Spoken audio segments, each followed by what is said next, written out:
Hi, my name is Dan Weisgerber, and I'm reading for Dr. Fessner. Robert patiently sits facing the opposite wall. How have you been sleeping? Better. A beat of silence. Have you been practicing the breathing techniques we talked about? Robert nods.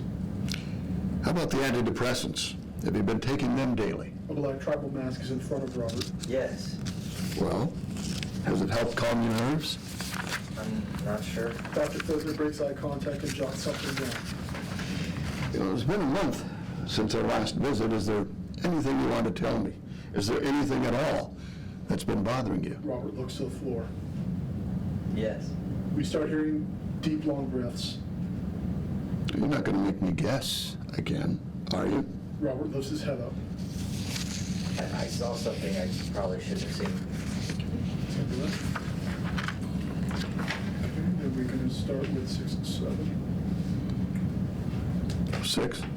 Yeah, Tom Payson. Robert is frozen in fear. You didn't try calling for help? In the background, Robert watches the murderer take her body and throw it in the back of the truck. What could I have done?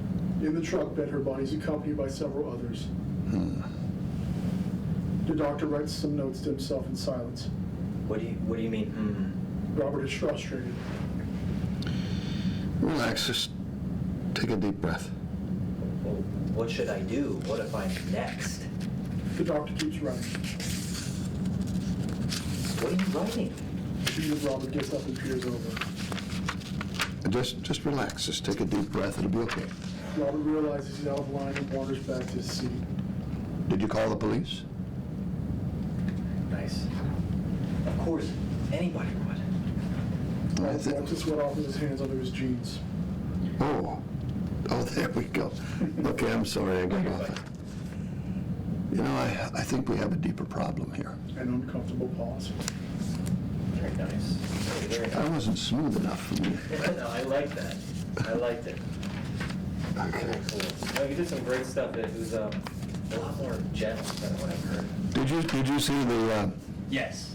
I sat down with it, pretended I was taking my notes after the session. You know, and, he's really, the question is whether he's paranoid schizophrenic, although it seems to be more real. There seems to be something going on there that I haven't put my finger on.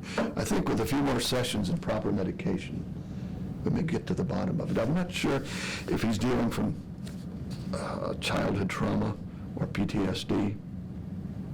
It's too early to tell. So we're going to have to give it some time. But I'm confident. He does trust me. He said the voices say to trust me. So I think we can have a breakthrough here.